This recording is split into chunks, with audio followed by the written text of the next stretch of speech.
ونتوكل عليه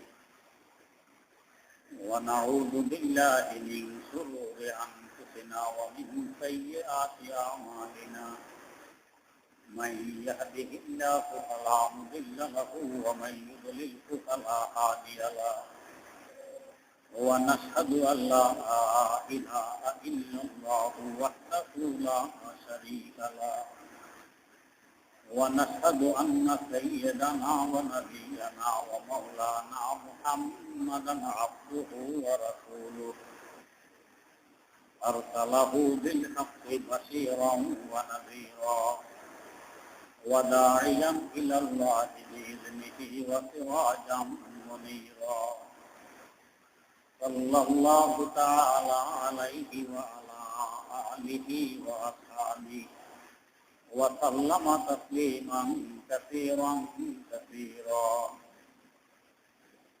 أما بعد فأعوذ بالله من الشيطان الرجيم بسم الله الرحمن الرحيم ألف لام ميم ذلك الكتاب لا ريب فيه هدى للمتقين صدق الله مولانا العظيم قرآن কারীমের দ্বিতীয় সূরা সূরা বাকারার প্রথম আয়াত তেলাওয়াত করা হয়েছে। আয়াতের শুরুতেই তিনটি অক্ষর আলিফ লাম এবং মিম, এই তিনটি অক্ষর সম্পর্কে কিছু আলোচনা হয়েছিল গত দুই জুমায়। আলিফ লাম মিমের আসল অর্থ, আসল ব্যাখ্যা, বিশ্লেষণ এবং তাফসীর কি, এই সম্পর্কে কেউ জ্ঞাত নয়। আল্লাহ রাব্বুল আলামিন এগুলো আমাদেরকে জানাননি, তবে ধারণা ভিত্তিক এর কিছু ব্যাখ্যা বিশ্লেষণ বিভিন্ন তাফসীর গ্রন্থে উল্লেখ আছে, তা আলোচনা করছিলাম।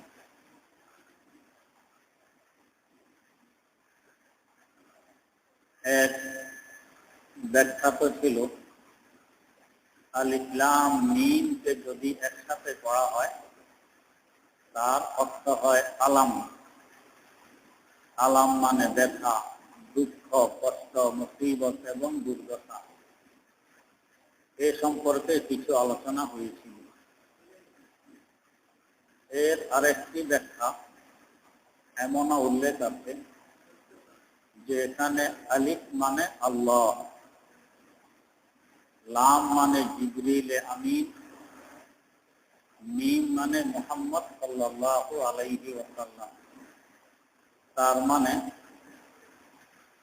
সামনে যে কিতাব আসতেছে এই কিতাবটি আল্লাহ রাব্বুল আলামিনের পক্ষ থেকে জিবরিল আমিন আলাইহিস সালামের মাধ্যমে মুহাম্মদ মুস্তাফা সাল্লাল্লাহু আলাইহি ওয়াসাল্লামের কাছে এসেছে। অতএব লা রাইবা ফীহ, এই কিতাবের মধ্যে সন্দেহের কোনো অবকাশ নেই। আল্লাহ পাকের পক্ষ থেকে জিবরিল আমিনের মাধ্যমে মুহাম্মদ সাল্লাল্লাহু আলাইহি ওয়াসাল্লামের কাছে আসলে সন্দেহের অবকাশ নেই। কেন? যে সত্তার পক্ষ থেকে এসেছে ওই সত্তা থেকে অধিক সত্যবাদী আর কে হতে পারে?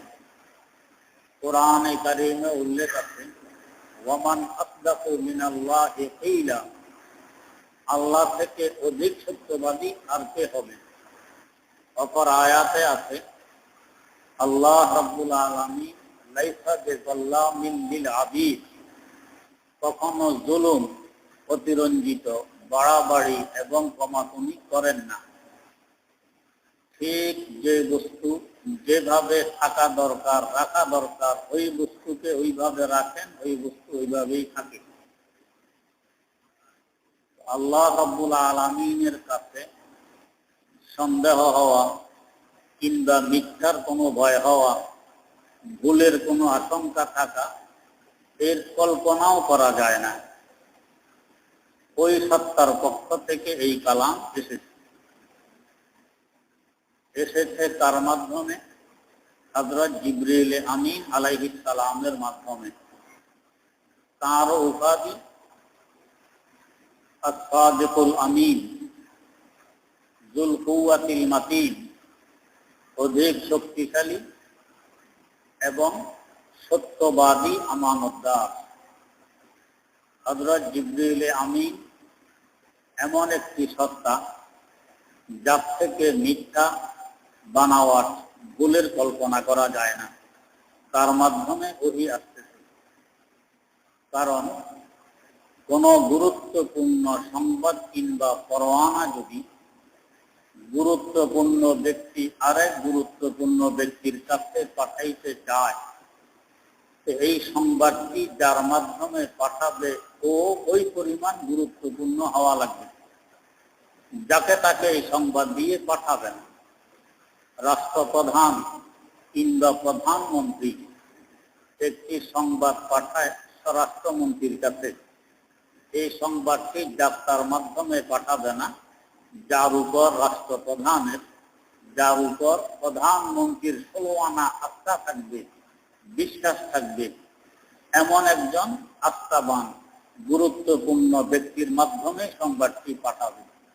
তো আল্লাহ রাব্বুল আলামিন সমগ্র জাহানের সৃষ্টিকর্তা এবং পালনকর্তা, পাঠাইতেছেন সংবাদ ওহী আল্লাহর পরে যার স্থান তার কাছে, যা তার মাধ্যমে পাঠাবেন না।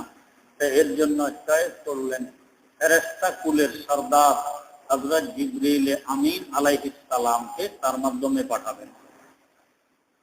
তিনি এই ওহী নিয়ে আসার সময় রাস্তার মধ্যে কেউ সংযোজন বিয়োজন করবে, এর কল্পনাও করা যায় না। কেউ কেড়ে নিতে চাইলে কেড়ে নিয়ে যাবে, এর কল্পনাও করা যায় না। কারণ তার শক্তির সাথে অন্য কেউ কুলাইতে পারবে, তা কল্পনার বাইরে। হযরত জিবরিল আমিন আলাইহিস সালামের শক্তি এই পরিমাণ। এখানে আপনারাও শুনেছেন সাইয়্যিদিনা হযরত লূত আলা নবিয়িনা ওয়া আলাইহিস সালাতু ওয়াস সালামের সম্প্রদায়, তার জমানার লোকেরা একটি খুবই নিম্নমানের ঘৃণিত এবং মারাত্মকতম গুনাহ আবিষ্কার করে। এর আগে এই গুনাহ এই পৃথিবীতে কখনো সংগঠিত হয়নি। যে গুনাহ এর আগে কখনো সংগঠিত হয়নি, এমন মারাত্মক গুনাহ। এই গুনাহটি ছিল সমকামিতা, পুরুষে পুরুষে যৌন ক্ষুধা মিটানো। হযরত লূত আলাইহিস সালাম চেষ্টা প্রচেষ্টা দিয়ে খুব বুঝাইলেন, কিন্তু এই বেহাঙ্গাম জাতি বুঝল না, বরং উল্টা ওনার শত্রু হয়ে ওনার রক্তের পিপাসুক হয়ে দাঁড়ায়। সাধারণত দুনিয়ার নিয়ম নীতি কিছু এই ধরনেরই, যে যার যত বেশি উপকার করবে এক সময় সে তার তত বেশি ক্ষতির পিছনে লেগে পড়বে। এটাই দেখা গেছে। দারুল উলুম দেওবন্দের শাইখুল হাদিস, আমাদের দাদা ওস্তাদ মুহাদ্দিসুল আসর শাহ আনোয়ার কাশ্মীরি রহমতুল্লাহ আলাইহি, এত উঁচা পায়ার মানুষ যে ওনার ছোটবেলায় দূর দূর থেকে লোকজন তাকে দেখতে আসতো, যে এই লোকটা মাহাদি হবে, মাহাদির জন্ম হয়ে গেছে, ওনাকে মাহাদি হিসাবে দেখতে আসতো।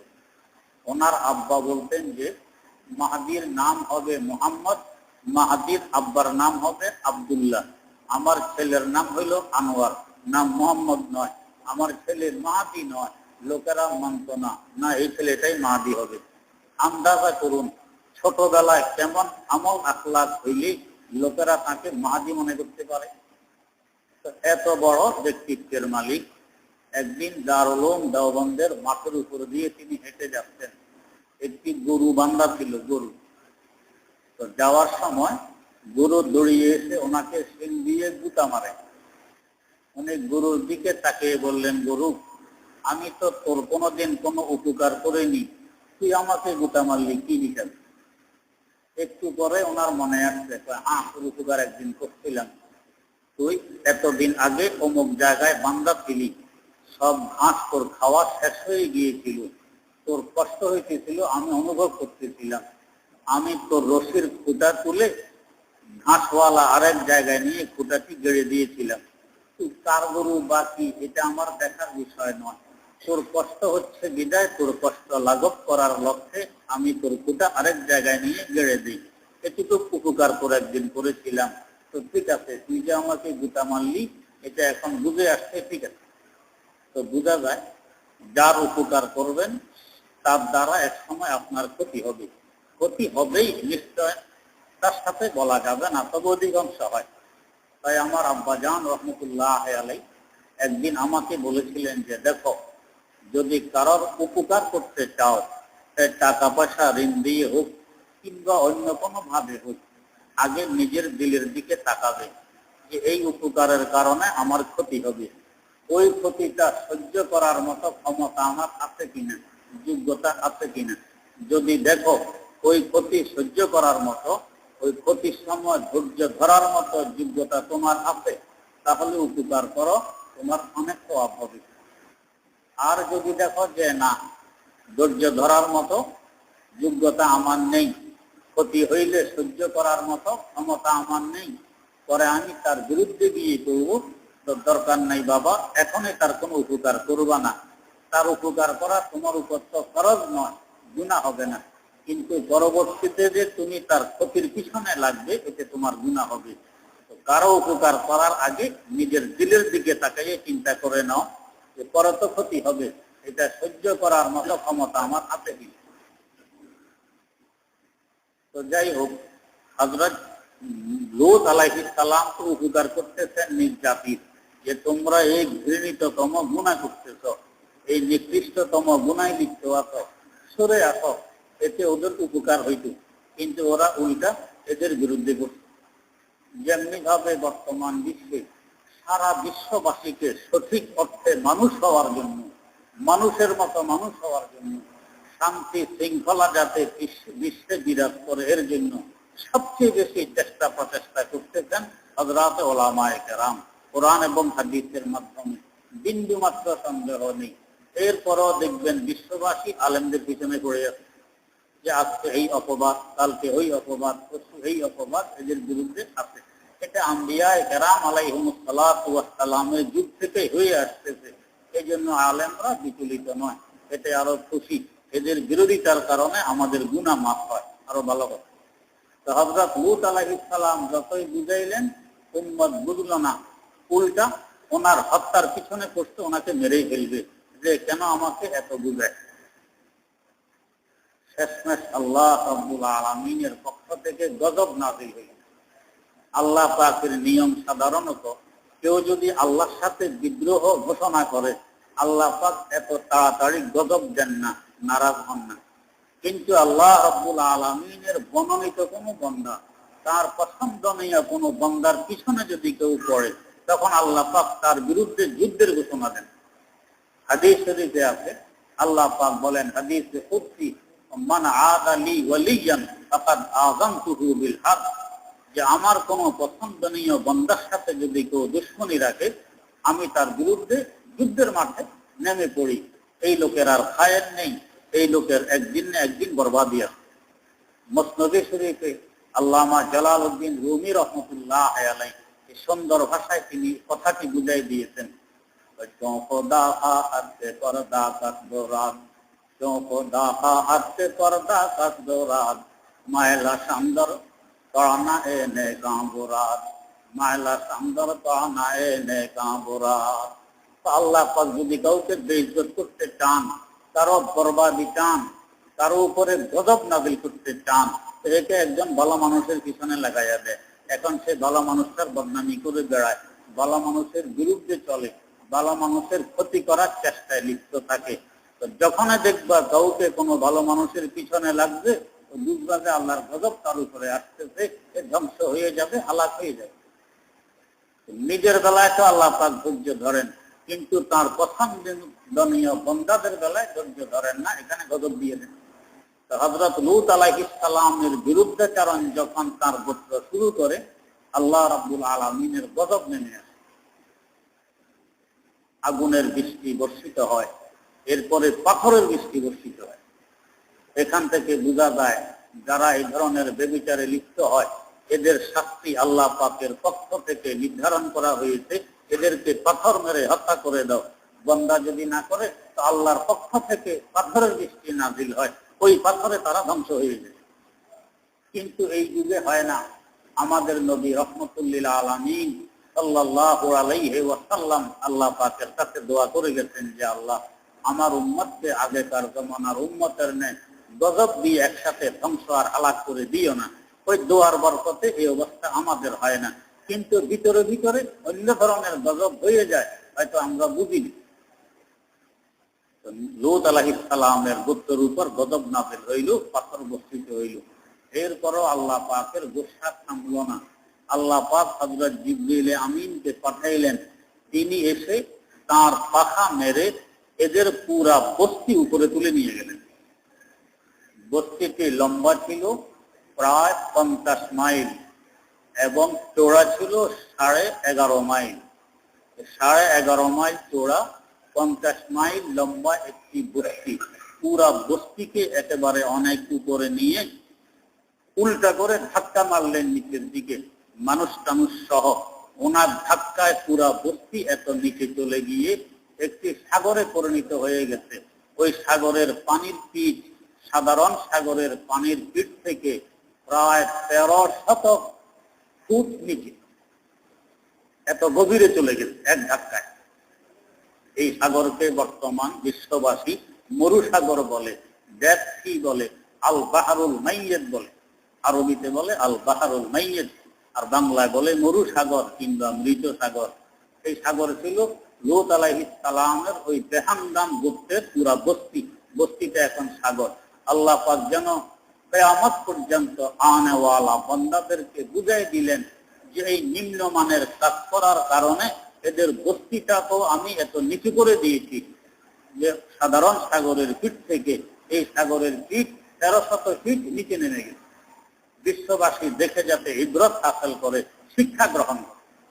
কিন্তু এখনো উল্টা, যে গজব এই জায়গা নাজিল হয়েছিল, এখন সেখানে গিয়ে দেখুন যে গুনার কারণে গজব নাজিল হয়েছে সেই গুনাহ এখানে অহরহ চলতেছে। এই সাগরটি জর্ডানে বিদ্যমান। জর্ডানের মধ্যে সাগর, মরুসাগর। এই সাগরের কিছু বৈশিষ্ট্য আছে। আমাদের সাগরে সাধারণত লবণের মাত্রা 3 থেকে 6%। তারপরও পানি মুখে নিলে মনে হয় জিহ্বা কাটা যাবে, এরকম নোনা পানি হয়। আর ওই সাগরের মধ্যে লবণের মাত্রা হইল 23 থেকে 26%, এত বেশি লবণ। আরেকটি বৈশিষ্ট্য হইল আমাদের সাগরে তো মাছ পাওয়া যায়, আর ওই সাগরে মাছটা দূরের কথা, কোন প্রাণী কেউ যদি ছেড়েও দেয় সাথে সাথে মারা যায়, ওই প্রাণী জিন্দা থাকে না। যেন ওইখানে এখনো গজব চলতেছে, কোন প্রাণী সেখানে জিন্দা থাকতে পারে না। আরেকটি বৈশিষ্ট্য, আমাদের এই সাগরের এক সাগরের সাথে আরেক সাগরের যোগাযোগ আছে, কিন্তু ওই সাগরের সাথে দুনিয়ার অন্য কোন সাগরের যোগাযোগ নেই, যোগাযোগ বিচ্ছিন্ন।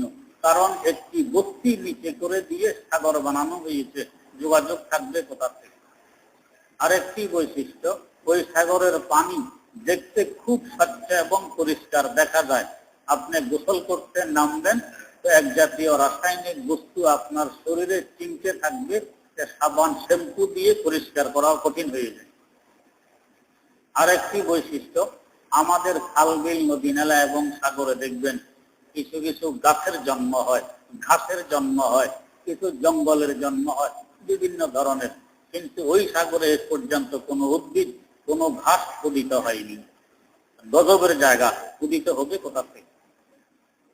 তো যাই হোক, এই সাগর পরিণত হইল হযরত জিবরিল আমিন আলাইহিস সালামের এক ধাক্কায়। তো আন্দাজা করুন, এই বিশাল একটি বস্তি 11.5 মাইল চওড়া আর 50 মাইল লম্বা, এটাকে উপরে তুলে নিয়ে ধাক্কা মেরে 1300 ফিট নিচে নামাই দিলেন।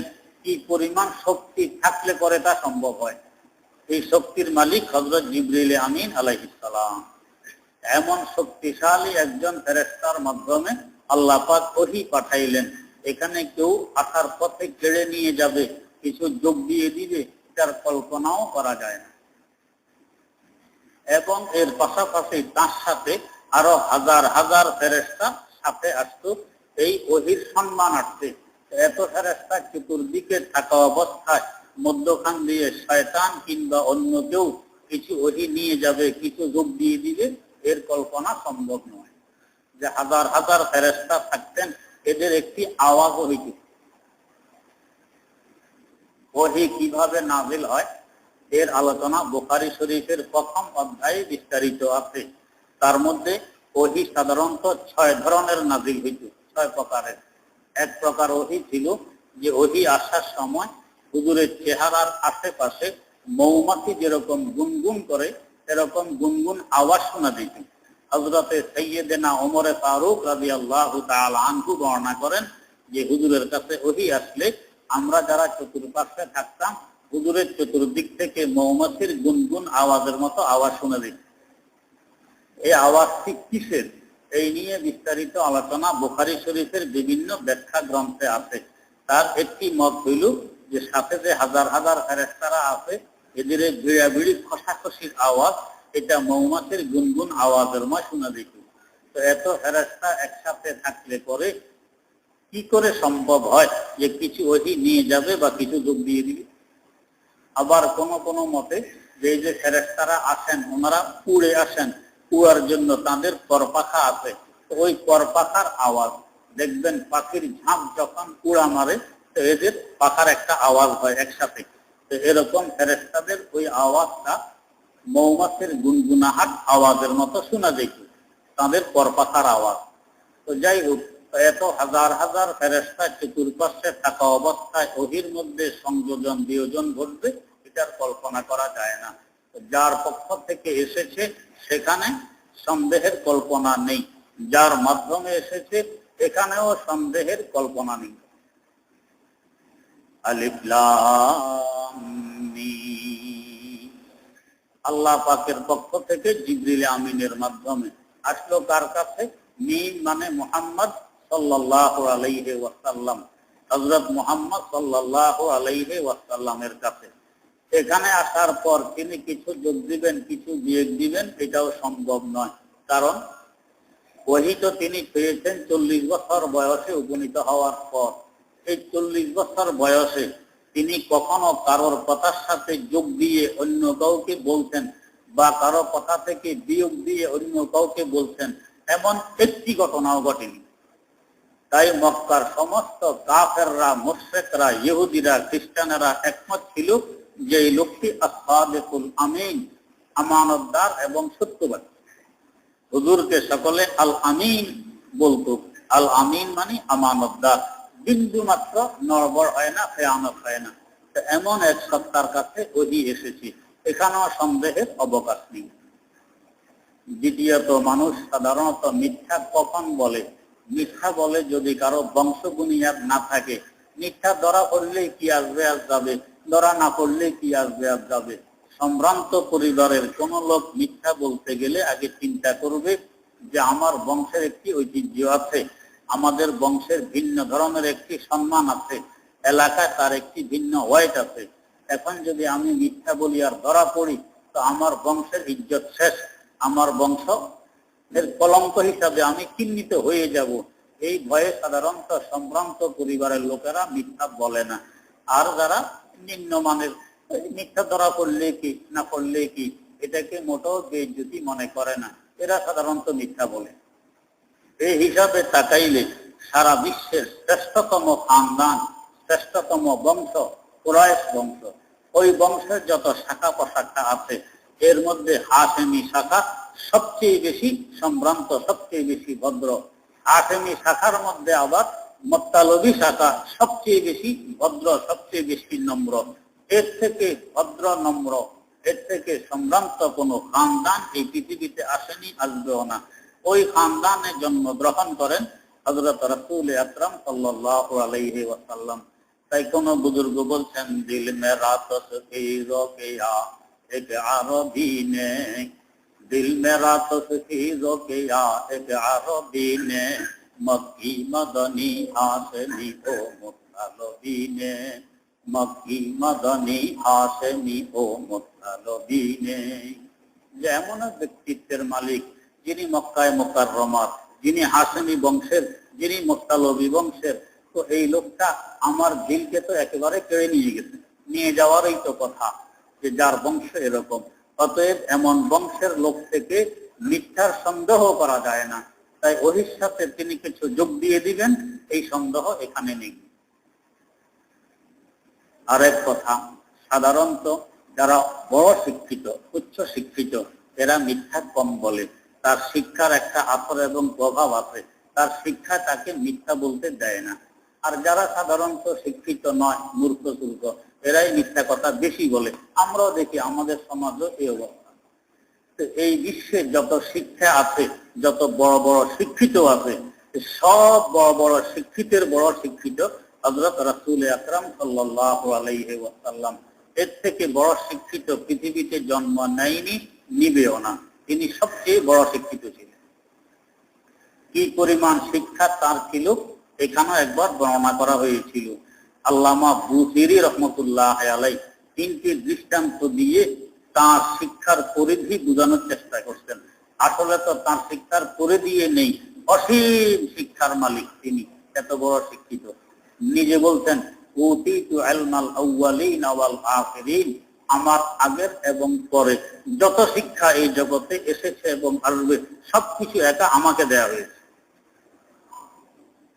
আল্লামা বুসিরি দৃষ্টান্ত দিতেছেন যে সারা বিশ্বে যত ভাষা আছে, প্রায় 13,500 ভাষা, এই সমস্ত ভাষার অক্ষর, সমস্ত ভাষার শব্দ, সমস্ত ভাষার বাক্য, সমস্ত ভাষার চিহ্ন, যেমন চিহ্ন আকার, একার, ওকার, ঔকার, ঐকার, রসিকার, দীর্ঘিকার, ঋকার, রসালা, জকালা, হসন্ত, রেপ, এই যে ধরনের চিহ্ন আছে, এই সব কিছু একসাথে করে এখান থেকে যদি একটি বিন্দু সরানো হয়, একটি বিন্দু, তো একটি বিন্দু হবে জগতের সবচেয়ে বড় শিক্ষিত 1.25 লক্ষ আম্বিয়া কেরাম আলাইহিমুস সালাতু ওয়াস সালামের শিক্ষা। আর এদিকে যে সব রয়ে গেছে, এগুলো একা হযরত রাসূল আকরাম সাল্লাল্লাহু আলাইহি ওয়াসাল্লামের শিক্ষা। কত শিক্ষা ওনার কাছে। আরেকটি দৃষ্টান্ত দেন, এই যে পৃথিবীর 77 ভাগ হইল পানি, এই সমস্ত পানি একদিক করে এখান থেকে যদি একটি ফোঁটা সরানো হয়, এই এক ফোঁটা হবে বিশ্বের সবচেয়ে বড় বড় শিক্ষিত হযরতে আম্বিয়া কেরাম আলাইহিমুস সালাতু ওয়াস সালামের শিক্ষা। আর বাকি যে সব পানি রয়ে গেছে, এই সব পানি একা রাসূলুল্লাহ সাল্লাল্লাহু আলাইহি ওয়াসাল্লামের শিক্ষা। আরেকটি দৃষ্টান্ত তিনি দেন, তো সারা বিশ্বব্যাপী যদি বৃষ্টি শুরু হয়, সাধারণত বৃষ্টি একসাথে বিশ্বব্যাপী হয় না, এক একদিন এক এক এলাকায় হয়। তো যদি সারা বিশ্বব্যাপী হয়, বিশ্বের আয়তন শুনেছেন 20 কোটি বর্গ মাইল। 20 কোটি বর্গ মাইল এরিয়া নিয়ে বৃষ্টি আরম্ভ হইলে কত কোটি কোটি ফোঁটা হবে।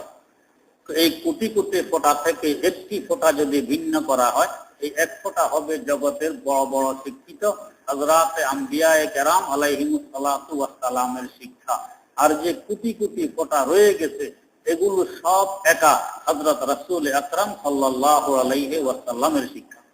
হযরত বুসিরি বলতেছেন, ওয়া কুল্লু উম্মির রাসূলিল্লাহি মুরতামিসুন, ওয়া কুল্লু উম্মির রাসূলিল্লাহি মুরতামিসুন, বারতাম মিনাল বাহরি আও রাসতাম মিনাদ দিয়ামি, ওয়া ওয়াফিকুনা লাদাইহি ইনদা আদিহিমি মিন নুকতাতিল ইলমি আও মিন শাকলাতিল হিকামি, মিন নুকতাতিল ইলমি আও মিন শাকলাতিল হিকামি। তো এত বড় শিক্ষিত হয়ে তিনি মিথ্যা বলবেন, এই ধারণাটাও তো সম্ভব নয়। তো এমন এক সত্তার কাছে ওহী এসেছে যেখানে মিথ্যার কোনো অবকাশ নেই। এই জন্য যালিকাল কিতাবু লা রাইবা ফীহ, এই কিতাবের মধ্যে সন্দেহের কোনো অবকাশ নেই। আল্লাহ রাব্বুল আলামিন এমন সন্দেহ মুক্ত একটি মহাগ্রন্থের অনুসরণ করে আমাদের সকলকে ধন্য হওয়ার তৌফিক দান করুন। সুবহানাকাল্লাহ।